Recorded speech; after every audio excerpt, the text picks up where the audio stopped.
Where does our stuff come from, and do we truly know the cost? My name is Dalton Ehrle, and I have a very big heart for people's lives and showing how valuable and worthy they are. I watched a documentary from PBS on YouTube, which was, would you still buy that dress after watching this? In the video, it showed in Bangladesh a building collapse with people's limbs severed, and just the poverty line was extremely high due to the forced labor conditions. In today's culture in America, we are unaware of the products we buy, and we don't know what the companies are doing that are actually exploiting humans from far-off lands. By definition on Webster, slavery is a legal or economic system which people are treated as property. Modern-day slavery now is defined by any work or services which people are forced to do against their will under the threat of some form of punishment. The International Labor Organization found that these forced labor countries or organizations, they are a leading cause to the economic hindrance. They also cause a lot of poverty in the nation.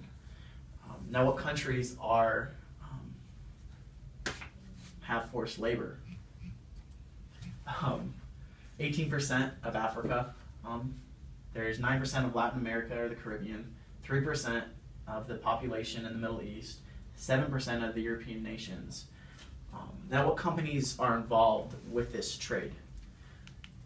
There's multiple companies. Here are a few. There's also Nike, Adidas, but these ones I just stuck out because I found most research about them. In 2010, H&M had a building in Bangladesh that caught on fire, which led to 21 people who died due to a lack of equipment and a block of fire exits. In 2013, Walmart had a building collapse in Bangladesh as well, and the corporation knew about the building conditions which their workers were under.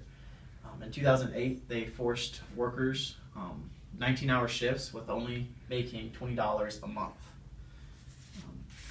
And Disney, they have sweatshops in multiple countries, one being China, where their workers work for 33 cents an hour with no health benefits, no pension, and they can be as young as 14 years old.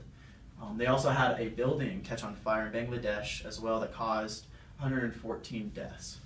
A little bit something more local, stateside, Starbucks, they don't guarantee their workers a set amount of hours, meaning 1 week they can work 35 hours, then next week they can work none or 2. There's nothing set in stone. And then as well with Starbucks, their baristas in England, they make below minimum wage, so they are on the poverty line. Now, what's being done with what these companies are doing, what organizations are out there to try to kind of stop it? With Starbucks, you have a campaign that launched in 2006 that blocked the coffee from Ethiopia to coming to America until they kind of fixed the trade, because we were buying coffee from them for $1.10 and selling it for almost triple the price. And then with Toyota, they now have a management of overtime hours where you can't work more than 360 hours overtime hours per year. Why is because a man died on the floor after working 106 overtime hours that month.